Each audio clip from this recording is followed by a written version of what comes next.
നമസ്കാരം. കേരളത്തിൽ നിയമസഭാ തെരഞ്ഞെടുപ്പിന് ഇനി വെറും 25 ദിവസം മാത്രം ബാക്കി.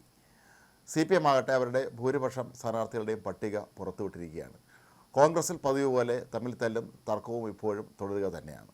CPMൻ്റെ പട്ടിക പുറത്തു വരുമ്പോൾ നമുക്ക് മനസ്സിലാക്കാൻ കഴിയുന്ന ഏറ്റവും പ്രധാനപ്പെട്ട ഒരു കാര്യം പാർട്ടിയിൽ പിണറായിസം സമ്പൂർണ്ണ ആധിപത്യം സ്ഥാപിച്ചിരിക്കുന്നു എന്നുള്ളത് തന്നെയാണ്. പിണറായി വിജയൻ മാത്രം അദ്ദേഹത്തിൻ്റെ ഇഷ്ടാനിഷ്ടങ്ങൾക്കനുസരിച്ച് മാത്രമാണ് ഇക്കുറി സ്ഥാനാർത്ഥി നിർണ്ണയം നടന്നത് എന്നുള്ളത് 100% ഉറപ്പാണ്. കെ ശൈലജ ടീച്ചറിനെയൊക്കെ പോലെ ഭാവിയിൽ തനിക്ക് ഭീഷണി ഉയർത്താൻ സാധ്യതയുള്ള നേതാക്കളെയൊക്കെ തന്നെ വെട്ടിനിരപ്പാക്കാനാണ് ആദ്യം മുതലേ തന്നെ പിണറായി വിജയൻ ശ്രമിച്ചിരുന്നത്.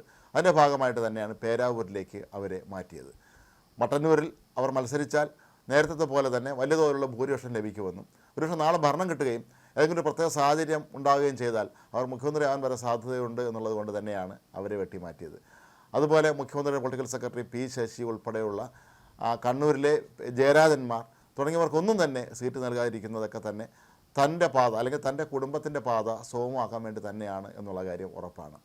തൻ്റെയും മരുമകൻ PM മുഹമ്മദ് റിയാസിൻ്റെയും കാര്യങ്ങൾ 100% സേഫാക്കിക്കൊണ്ട് തന്നെയാണ് മുഖ്യമന്ത്രി ഈ ഒരു സീറ്റ് നിർണ്ണയം നടത്തിയിരിക്കുന്നത്. ഈ കൂട്ടത്തിൽ തന്നെ ഭാവിയിൽ എതിർക്കാൻ സാധ്യതയുള്ള ഒരാൾ പോലുമില്ല എന്നുള്ള കാര്യം ഉറപ്പുവരുത്തുന്ന കാര്യത്തിൽ പിണറായി വിജയൻ വിജയിച്ചിരിക്കുന്നു എന്ന് തന്നെ പറയേണ്ടി വരും.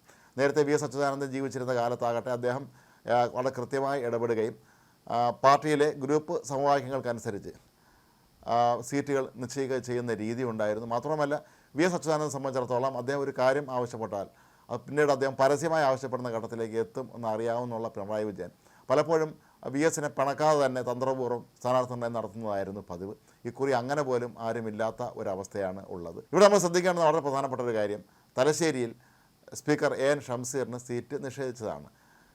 ഷംസീർ ചെറുപ്പക്കാരനാണ്, 2 ടേം പൂർത്തിയാക്കി എന്നുള്ളൊരൊറ്റ കാരണം പറഞ്ഞുകൊണ്ടാണ് ഷംസീറിനെ ഒഴിവാക്കിയത് എങ്കിൽ എത്രയോ പേർ വേറെ 2 തവണ കഴിഞ്ഞപ്പോൾ 3-ാം തവണ മത്സരിക്കുന്നുണ്ട് എന്ന ചോദ്യം ഉയർന്നു വരാം. AN ഷംസീർ ഭാവിയിൽ PA മുഹമ്മദ് റിയാസിന് വലിയ തോതിലുള്ള ഭീഷണി ഉയർത്താൻ സാധ്യതയുള്ള ഒരാളെന്നുള്ള നിലയിൽ തന്നെയായിരിക്കാം ഒരുപക്ഷെ ഷംസീറിനെ മാറ്റി നിർത്തിയത് എന്നുള്ളത് ഷംസീറിൻ്റെ അനുയായികളും ചൂണ്ടിക്കാട്ടുന്നുണ്ട്.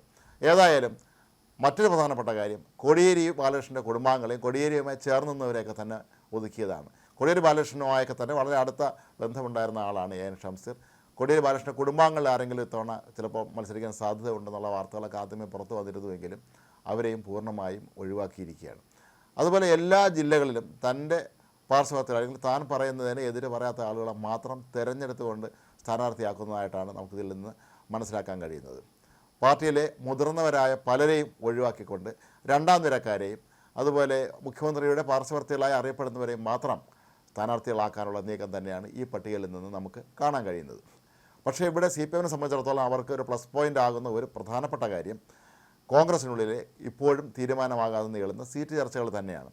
CPMൻ്റെ സ്ഥാനാർത്ഥികൾ പ്രഖ്യാപിക്കപ്പെട്ടതിന് തൊട്ട് പിന്നാലെ തന്നെ അവർ പരമാവധി സ്ഥലങ്ങളിൽ പോസ്റ്ററുകളും അതുപോലെ ചുവരെഴുത്തുകളും നടത്തുകയും ഭവന സന്ദർശനം ആരംഭിക്കുകയും നാട്ടിലെ പ്രമുഖ വ്യക്തികളെ പോയി കാണുകയൊക്കെ തന്നെ ആരംഭിച്ചിട്ടുണ്ട്. പക്ഷേ കോൺഗ്രസിനെ സംബന്ധിച്ചിടത്തോളം പ്രധാനപ്പെട്ട നേതാക്കന്മാരുടെ കുറച്ച് സീറ്റുകൾ ഒഴിച്ചു നിർത്തിയാൽ ബാക്കി പല സീറ്റുകളിലും ഇപ്പോഴും അനിശ്ചിതത്വം തുടരുന്നുവെന്നും കഷ്ടിച്ച 3 ആഴ്ച മാത്രം തെരഞ്ഞെടുപ്പിന് സമയം ബാക്കി നിൽക്കുമ്പോൾ തങ്ങൾക്ക് ഇക്കാര്യത്തിൽ പ്രചരണത്തിലൂടെ മുന്നിലെത്താൻ കഴിയുമെന്നാണ് CPM വിലയിരുത്തുന്നത്.